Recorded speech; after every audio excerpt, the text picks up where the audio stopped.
to this beat.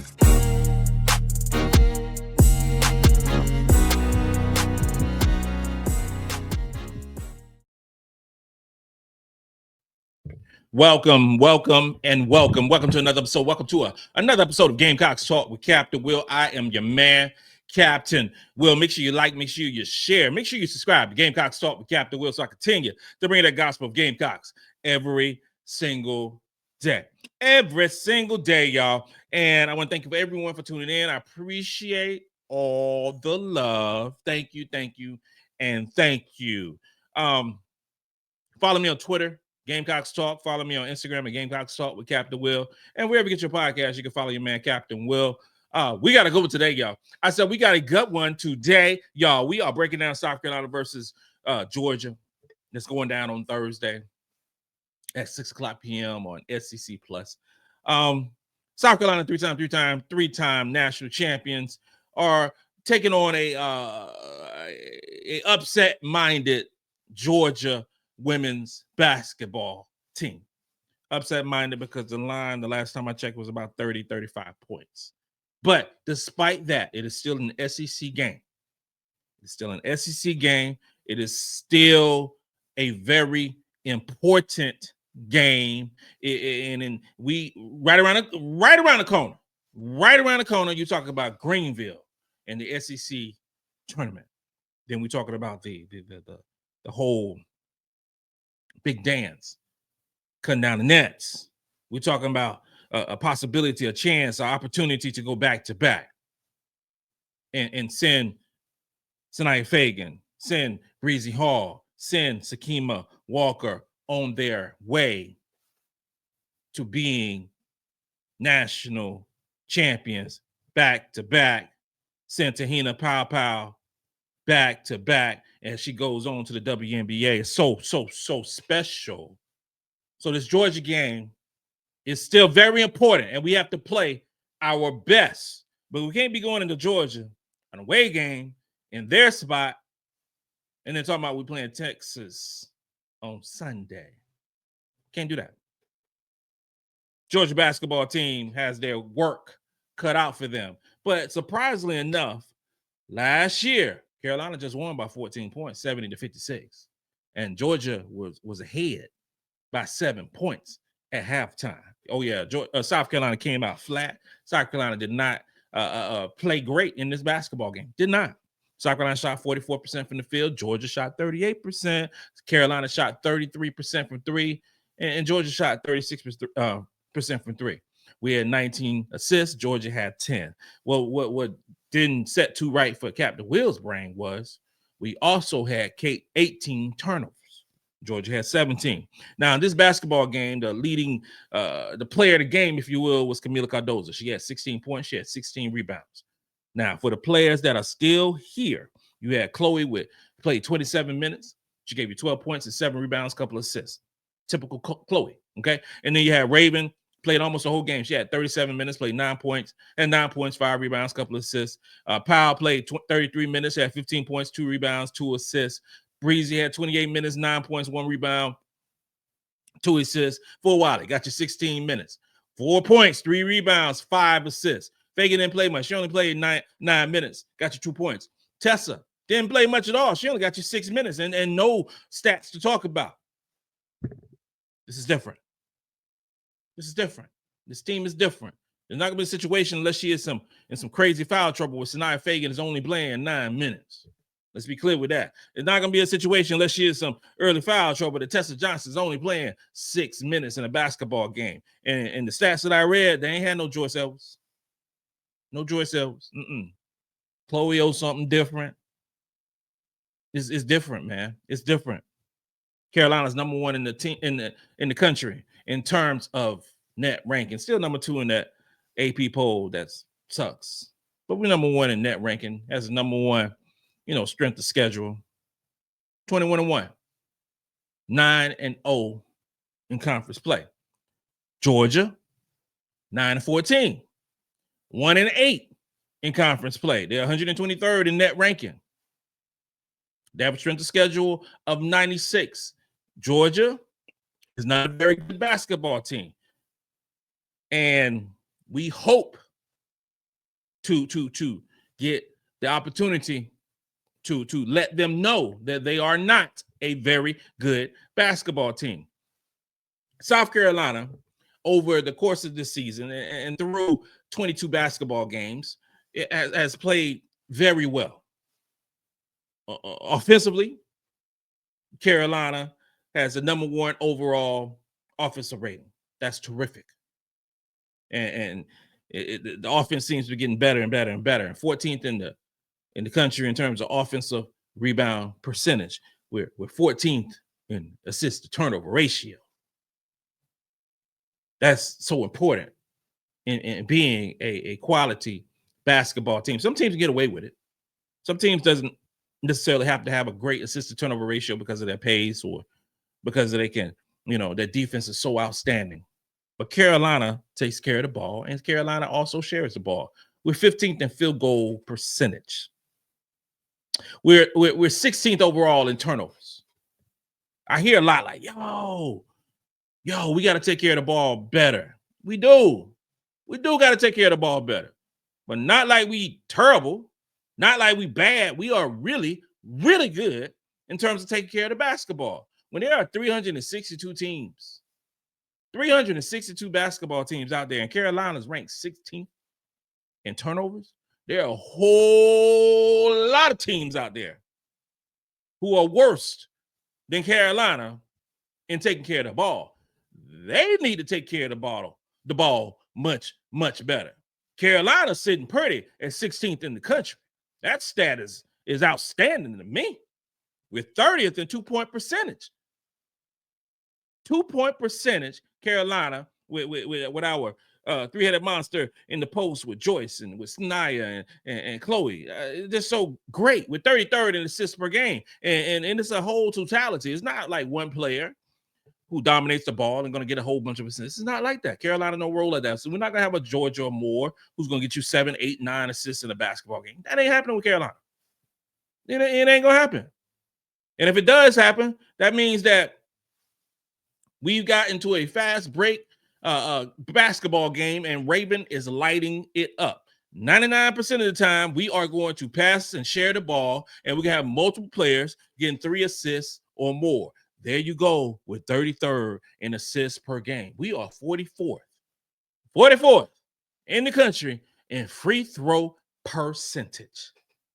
South Carolina women's basketball team's free throw percentage is better than our 3-point percentage. Carolina was top 3 in 3-point percentage last year. Carolina this year is 76. Who thought that Carolina's free throw percentage would be better than their 3-point percentage? I will wait, because nobody on here watching me right now thought that was going to happen. But it has. It has. And not like our 3-point percentage has gotten terrible or anything like that. It's just because our free throw percentage has gotten great. But you have players who are going to the free throw line a lot, and those players can hit free throws. You got a Chloe who's shooting well over 80%. You got a Sania Feagin who's shooting over 80%. You got Joyce who's shooting about 76% from the free throw line. You know Powell can hit up free throws. You know Tessa can hit up free throws. You know Fulwiley can hit up free throws. And so it just spread around. I mean, and what ends up being is a really good free throw shooting basketball team.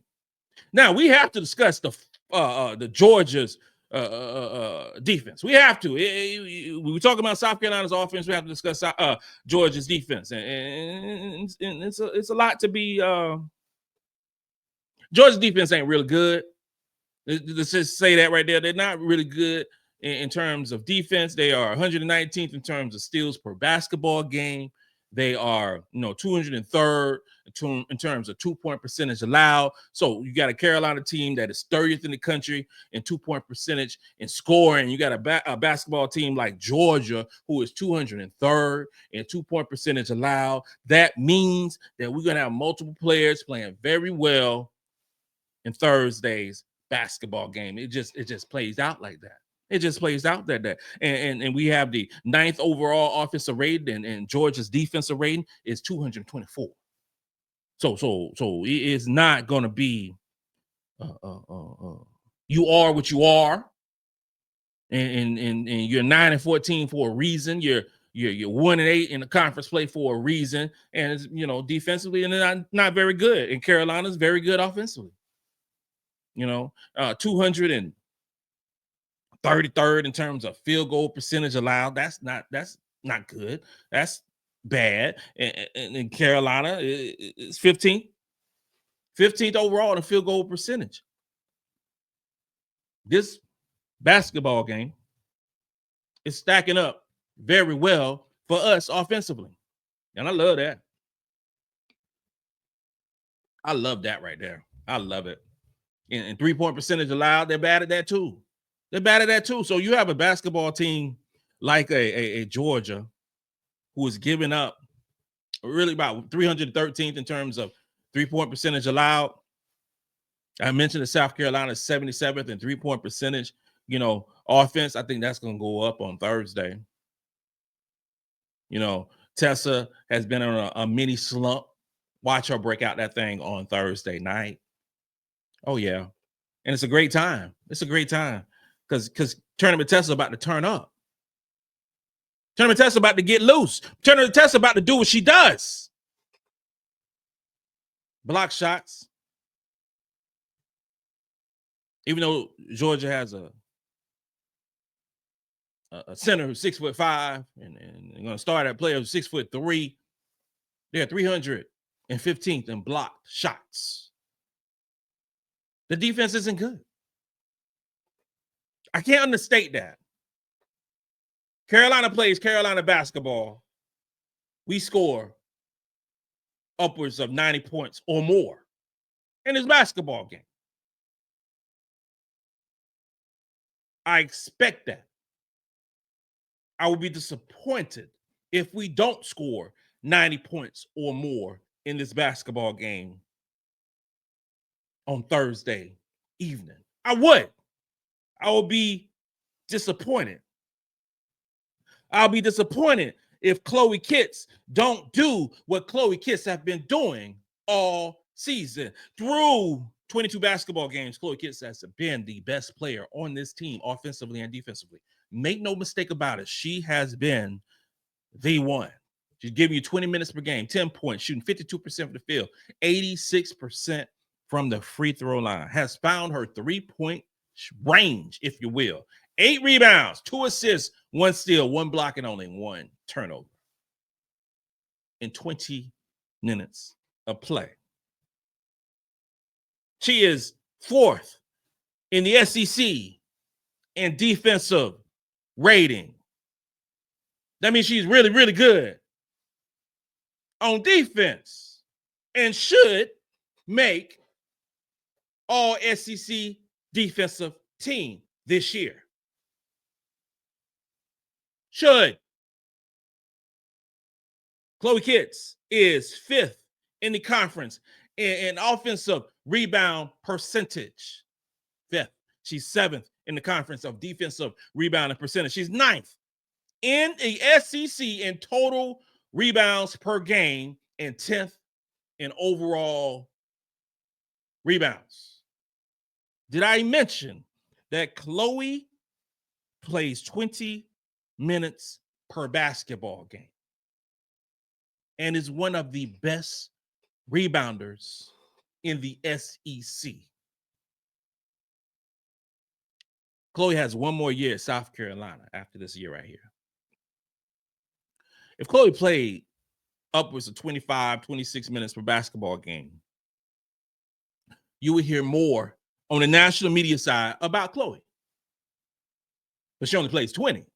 And she's still averaging almost a double-double. When I say that she's 5th in the SEC in offensive rebounding percentage, that means that there are only 4 girls, 4 ladies out there who has a higher offensive rebounding percentage than her.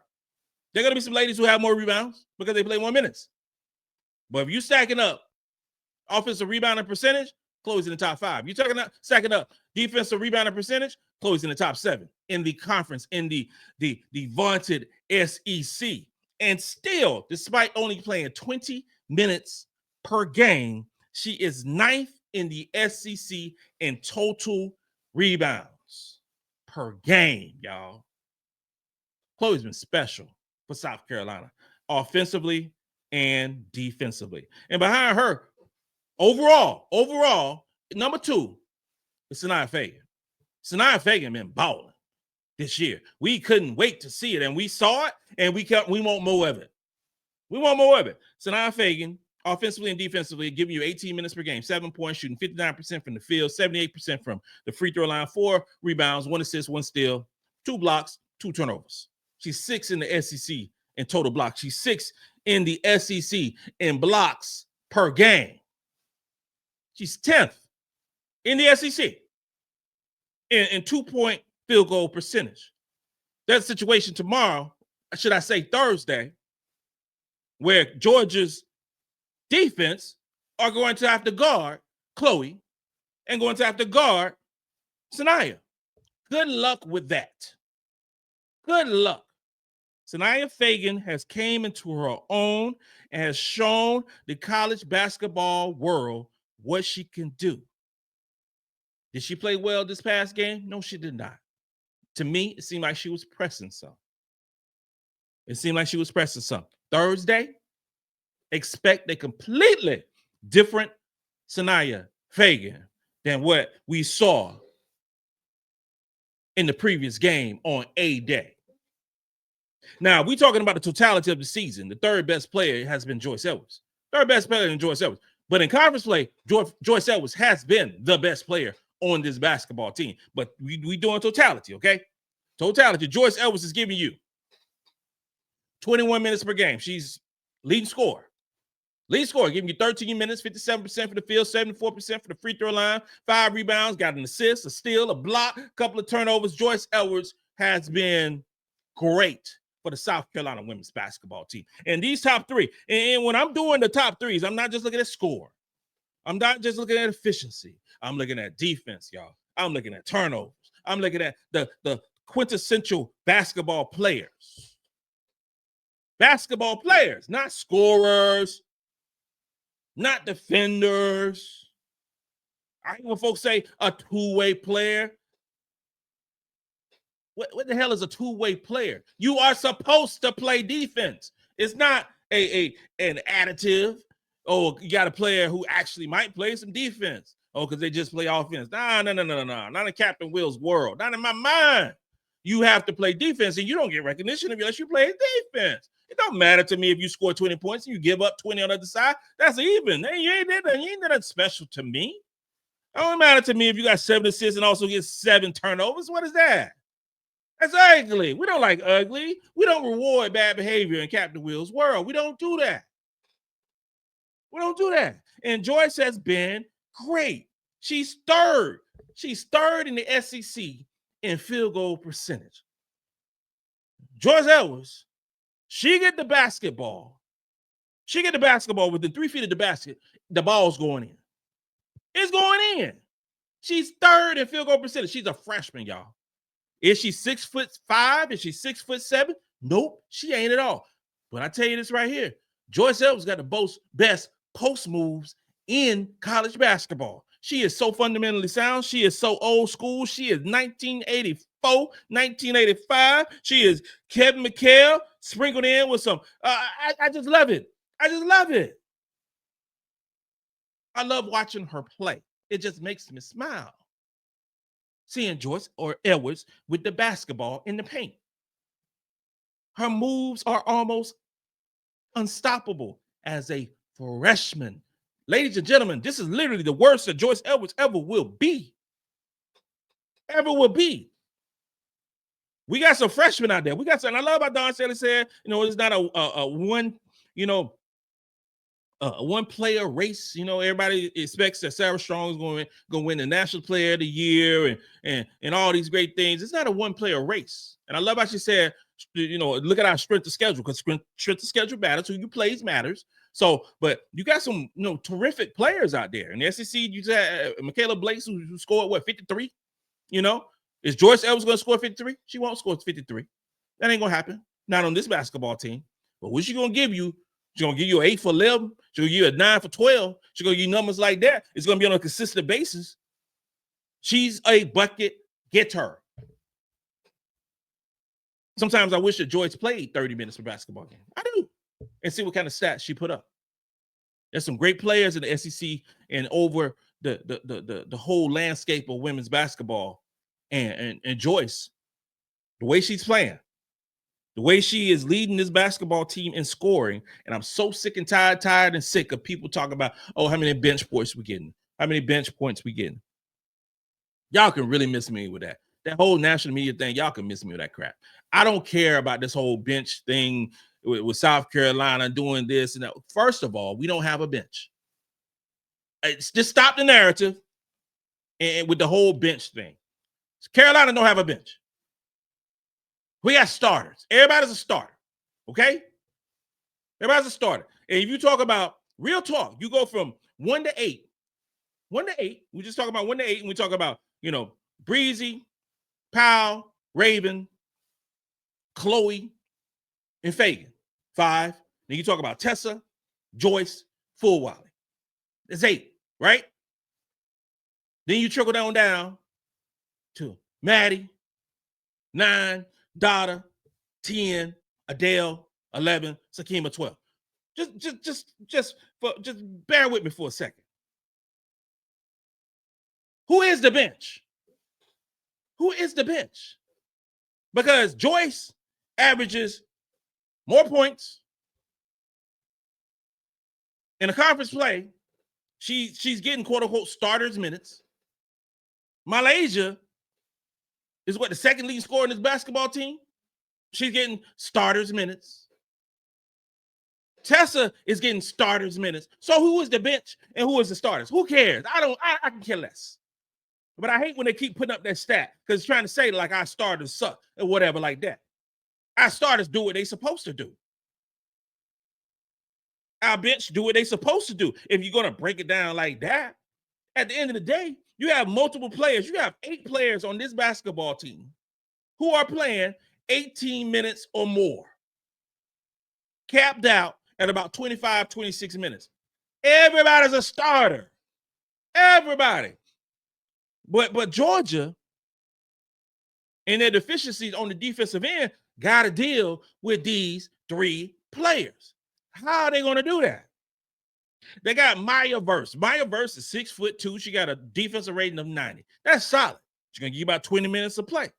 She's 6th in the conference in terms of offensive rebounding percentage. She's 8th in the conference in total rebound percentage, and 9th in the conference of defensive rebounding percentage. She is a solid player rebounding the basketball.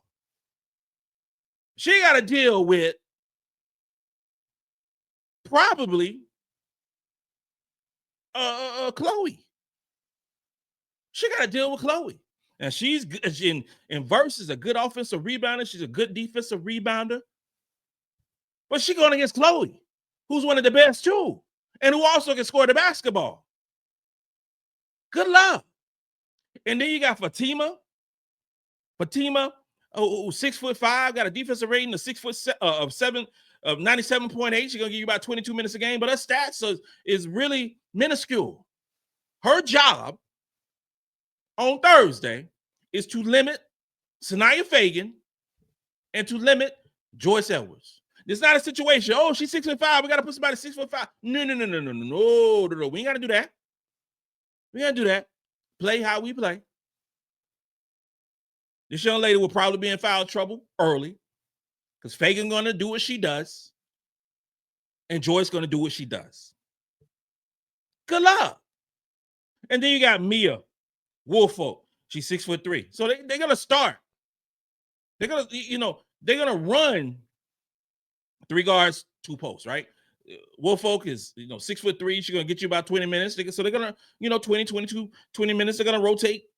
And that sounds perfect for playing against the South Carolina women's basketball team, but their defense is like it. Woolfolk's defensive rating is 92. Just to put it in context, Chloe is about 74. 74, 4th in the conference in terms of defensive rating.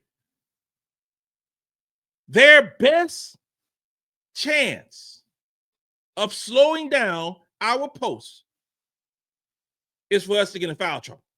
That's the best chance for us to go to the 4th player, if you will. That's the only chance you have. But you go to the fourth player, if you will, or you could just say, last time when Fagan got into foul trouble, Joyce played a few extra minutes. Chloe played a few extra minutes. Sakima played some. Okay. This game on Thursday, you might see the same thing if we get into foul trouble. Do I expect us to get in foul trouble? I have no idea. I have no idea because the SEC officiating has been inconsistent and terrible. They have for the season. I mean, I don't know what to expect. I don't know if they're going to call it close. I don't know if they're going to let them play. I don't know what's going to go down on Thursday. You got some teams that try to be physical with the Gamecocks and still end up getting blown out. I'm not sure. I'm not sure what's going to happen. But if one of our players in the post get into foul trouble, then you're going to have Dauda, or you're going to have Sakima, or you're going to have Adhel Tac coming in. Real talk, I don't care. I don't. It doesn't matter to me. It really doesn't matter to me because, quote unquote, we get in foul trouble. Oh, snap.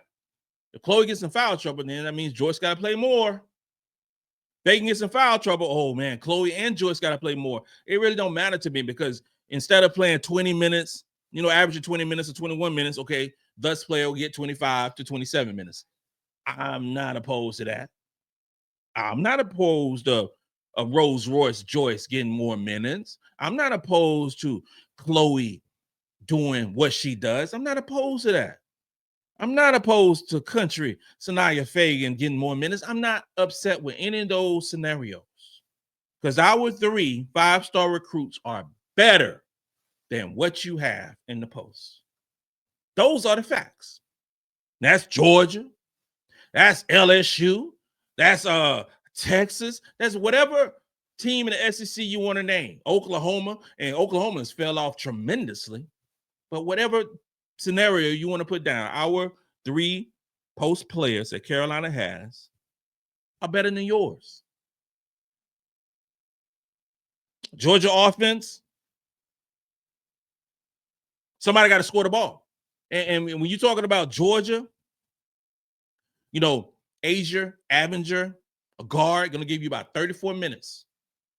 34 minutes in the game. She's 11 points, 42% from the field on 9 attempts. She shoots about 30% from 3 on 2 attempts, 77% from the free throw line, 4 rebounds, 5 assists, 2 steals, and 3 turnovers. Georgia turns the ball over, ladies and gentlemen. They do. Most teams that are average to below average turn the ball over.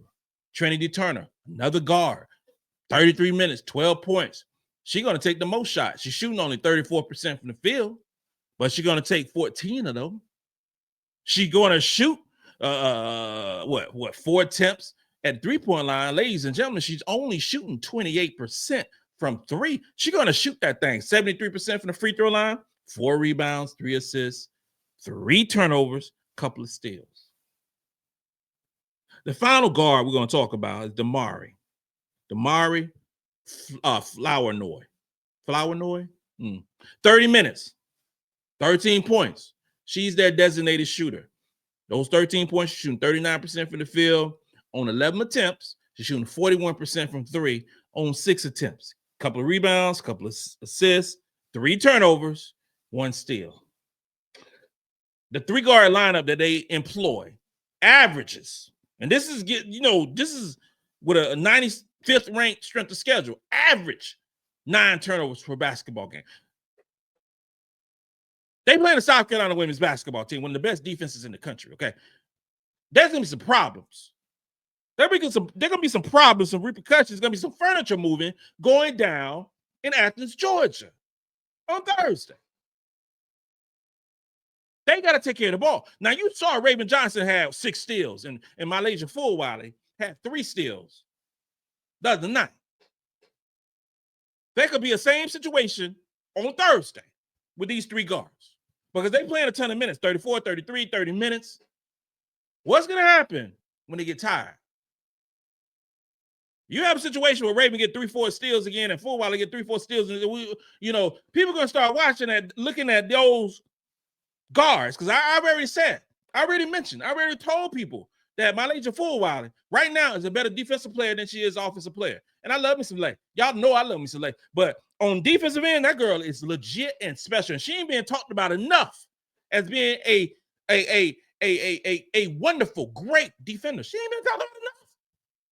She is not being talked about enough. And she's a pest. That's the best way to say it. Raven Johnson is an amazing defender. MiLaysia Fulwiley is a straight up pest because she's faster than you. She has long arms. She can out jump you. She is a problem on the defensive end. I believe if MiLaysia Fulwiley decided to be the best defender in the SEC, she could be. I believe that. There ain't nobody in women's basketball who's quicker than MiLaysia Fulwiley. Nobody. If she said, and next time I talk to her, I'm gonna tell her that, girl, be the best defender in the country. Show them what you can do. They know they can do the loops and the Sports Center moments and the Instagram moments and all those great things. But let them know who you are. Like, I can shut you down too if I want to. And these ladies, Trinity and Asia and Florino, are gonna have to deal with Fulwiley and Raven Johnson. Good luck. Because I anticipate Tessa going to get her a little bit on the defensive end, and Powell been playing well defensively as well. Good luck. Carolina's defensive scheme is disruptive. Carolina's defensive schemes gets into the passing lanes and goes to the fast break points. Defensively, against Auburn percentage shot, they shot too high. They did. They shot like 50%, and Gaston went for 31 points. Here's the thing, y'all. I'm letting you know right now, Georgia don't have a player like that. Who's going to get you 30 points? Now, you got, we still won by double figures, and we played our C game, and we got a whole ton of turnovers and things like that. Georgia don't have that. They don't have that type of player. They don't. Gaston is shooting up the draft boards as we speak. Carolina play Carolina basketball offensively and defensively. We will light them up. The potential of a struggle in this basketball game against Georgia ain't going to happen. As tight as this game will be is at the beginning, at tip-off. I believe we're going to have a focused Carolina squad, because they know that they got to handle their business on Sunday. Ain't no letdown, because, some people say, oh, it might be a letdown, with Georgia. I'm telling you, it would not be a letdown against Georgia on Thursday. There will be a situation where Carolina will look like the best thing that there ever was on offense or defense. I don't know which one. But I'm excited about this basketball game. I'm excited to see how our girls respond from all the glitz and glamour from Sunday. I'm excited always when we go into hostile territory. I'm excited about playing in Georgia. I'm really excited about playing on Sunday, against Texas and Austin. But we have to get past this game on Thursday and play our brand of basketball. And things will happen on Sunday. This game is important. Our girls will do what they are supposed to do. This concludes another episode of Gamecocks Talk with Captain Will. I'm your man, Captain Will. Make sure you like, make sure you share, make sure you subscribe to Gamecocks Talk with Captain Will so I continue to bring that gospel of Gamecocks every single day. Ladies and gentlemen, you are now rocking with the best. And since you are rocking with the best, come right with your man, Captain Will. Let's go.